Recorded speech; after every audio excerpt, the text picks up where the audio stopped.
വചനമൊഴി June 5. വചനഭാഗം 1 യോഹന്നാൻ 1:1-3, ലൂക്കായുടെ സുവിശേഷം 14:25-35. വിശുദ്ധ ലൂക്ക അറിയിച്ച നമ്മുടെ കർത്താവ് ഈശോ മിശിഹായുടെ പരിശുദ്ധ സുവിശേഷം. വലിയ ജനക്കൂട്ടം ഈശോയോടുകൂടെ പോകുകയായിരുന്നു. അവൻ തിരിഞ്ഞ് അവരോട് പറഞ്ഞു, സ്വന്തം പിതാവിനെയും മാതാവിനെയും ഭാര്യയെയും മക്കളെയും സഹോദരന്മാരെയും സഹോദരിമാരെയും എന്നല്ല, സ്വജീവനെ തന്നെ വെറുക്കാതെ എന്റെ അടുത്ത് വരുന്ന ആർക്കും എന്റെ ശിഷ്യരായിരിക്കാൻ സാധിക്കുകയില്ല. സ്വന്തം കുരിശു വഹിക്കാതെ എന്റെ പിന്നാലെ വരുന്നവന് എന്റെ ശിഷ്യനായിരിക്കാൻ കഴിയുകയില്ല. ഗോപുരം പണിയാൻ ആഗ്രഹിക്കുമ്പോൾ അതിന്റെ പൂർത്തീകരണത്തിനുള്ള വക തനിക്കുണ്ടോ എന്ന് ഇരുന്നതിന്റെ ചെലവാദ്യമേ കണക്കുകൂട്ടാത്തവൻ നിങ്ങളിൽ ആരുണ്ട്? അല്ലെങ്കിൽ അടിത്തറയിട്ട് കഴിഞ്ഞ് പണി മുഴുവനാക്കാൻ കഴിയാതെ വരുമ്പോൾ കാണുന്നവരെല്ലാം അവനെ ആക്ഷേപിക്കാൻ തുടങ്ങും. അവർ പറയും, ഈ മനുഷ്യൻ പണി തുടങ്ങി, പക്ഷേ മുഴുവനാക്കാൻ കഴിഞ്ഞില്ല. അല്ലെങ്കിൽ രാജാവിനോട് യുദ്ധം ചെയ്യാൻ പോകുമ്പോൾ 20,000 വരുന്നവനെ 10,000 കൊണ്ട് നേരിടാനാവുമോ എന്ന് ആദ്യമേ ഇരുന്ന് ആലോചിക്കാത്തത് ഏത് രാജാവാണ്? അത് സാധ്യമല്ലെങ്കിൽ അവൻ ദൂരത്തായിരിക്കുമ്പോൾ തന്നെ ദൂതന്മാരെ അയച്ച് സമാധാനത്തിന് അപേക്ഷിക്കും.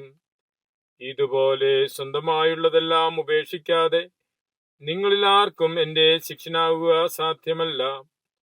ഉപ്പ് നല്ലത് തന്നെ, പക്ഷേ ഉറകെട്ടുപോയാൽ എങ്ങനെ ഉറ കൂട്ടും? അത് നിലത്തിനോ വളത്തിനോ ഉപകരിക്കുകയില്ല. മനുഷ്യനത് പുറത്തെറിഞ്ഞു കളയുന്നു. കേൾക്കാൻ ചെവിയുള്ളവൻ കേൾക്കട്ടെ. ഈശോയിൽ സ്നേഹമുള്ളവരെ, ഇന്ന് സുവിശേഷത്തിലൂടെ നമ്മോട് ഈശോ സംസാരിക്കുന്നത് തൻ്റെ അനുയായികളായി തന്നെ അനുഗമിക്കുന്നവർക്ക് ഉണ്ടായിരിക്കേണ്ട മനോഭാവം എന്താണ് എന്നാണ്. ഈശോയോടൊപ്പം വലിയൊരു ജനക്കൂട്ടം അനുഗമിക്കുന്നുണ്ടായിരുന്നു. അവർ ഈശോയെ അനുഗമിച്ച് മുന്നോട്ട് പോകുമ്പോൾ ഈശോ അവരോട് തിരിഞ്ഞു പറയുകയാണ്, എന്നെ അനുഗമിക്കുക എന്ന് പറഞ്ഞാൽ സ്വന്തം പിതാവിനെയോ മാതാവിനെയോ സഹോദരന്മാരെ സഹോദരിയോ സ്വന്തം ജീവനെ തന്നെയോ ഉപേക്ഷിക്കുകയാണ്, വെറുക്കുകയാണ് എന്ന്. എന്താണ് ഇവിടെ ഉപേക്ഷിക്കുക അല്ലെങ്കിൽ വെറുക്കുക എന്ന് പറയുന്നതിലൂടെ അർത്ഥമാക്കുന്നത്? ദൈവത്തിന് 1-ാം സ്ഥാനം നൽകുക എന്ന കാര്യമാണ് ഈ വചനത്തിലൂടെ ഈശോ പറയാൻ ഉദ്ദേശിക്കുന്നത്. ദൈവത്തിനൊപ്പം വയ്ക്കുവാൻ മറ്റൊന്നും ഈ ഭൂമിയിൽ ഉണ്ടായിരിക്കരുത് ക്രിസ്തീയ ശിഷ്യന് എന്ന് പഠിപ്പിക്കാൻ വേണ്ടിയിട്ടാണ്. രണ്ടാമത് ഈശോ പറയുന്നു, സ്വന്തം കുരിശ് വഹിക്കാത്തവൻ തന്റെ ശിഷ്യനായിരിക്കാൻ യോഗ്യനല്ല. സ്വന്തം കുരിശ് എന്ന് പറയുമ്പോൾ അത് ജീവിത കടമകളാണ്. ജീവിത കടമകൾ നിർവഹിക്കുമ്പോൾ ഉണ്ടാകുന്ന ത്യാഗങ്ങള്, സഹനങ്ങള് ഏറ്റെടുക്കുന്നതാണ്. അപ്പോൾ സ്വന്തം കുരിശും വഹിച്ചുകൊണ്ട് ഈശോയെ അനുഗമിക്കുക എന്ന് പറയുമ്പോൾ ജീവിത കടമകൾ പൂർത്തിയാക്കിക്കൊണ്ട് ഈശോയെ അനുഗമിക്കുക. ജീവിത കടമകള് സഹോദരങ്ങളിലേക്ക്, സമൂഹത്തിലേക്ക് ഉള്ള നമ്മുടെ ഉത്തരവാദിത്തങ്ങളുടെ നിർവഹണമാണ്. സ്വന്തം കുരിശെടുക്കുക എന്ന് പറഞ്ഞാൽ ഓരോരുത്തരും അവനവന്റെ ജീവിത കടമകള് ആണ്. ഈശോ മിശിഹായുടെ ജീവിത കടമ നിർവഹിച്ചതിന്റെ ഭാഗമായിട്ടാണ് അവിടത്തേക്ക് മരക്കുരിശിലേറേണ്ടി വന്നത്.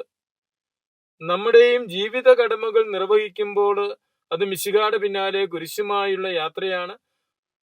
ജീവിത കടമകൾ നിർവഹിക്കുമ്പോൾ തീർച്ചയായിട്ടും ത്യാഗങ്ങളും സഹനങ്ങളും ഒക്കെ അഭിമുഖീകരിക്കേണ്ടി വരും. അപ്രകാരം സ്വന്തം ജീവിത കടമകൾ നിർവഹിച്ച് മിശിഹായെ അനുഗമിക്കുവാനുള്ള ആഹ്വാനമാണ് തിരുവചനം നൽകുന്നത്. എല്ലാറ്റിനും ഉപരിയായി ദൈവത്തെ സ്നേഹിക്കുവാൻ, തന്റെ ഉത്തരവാദിത്തങ്ങൾ വിശ്വസ്തയോടെ വിശുദ്ധിയോടെ നിർവഹിച്ചുകൊണ്ട് ഈശോയെ അനുഗമിക്കുവാൻ തിരുവചനം നമ്മെ ക്ഷണിക്കുന്നു. അപ്രകാരം മിശിഹായെ അനുഗമിക്കുന്നതിനും ദൈവത്തിന് ജീവിതത്തിൽ 1-ാം സ്ഥാനം നൽകുന്നതിനും നമുക്ക് പരിശ്രമിക്കാം. ദൈവകൃപ പ്രാർത്ഥിക്കാം. മിശിഹ നമ്മെ അനുഗ്രഹിക്കട്ടെ. ആമേൻ.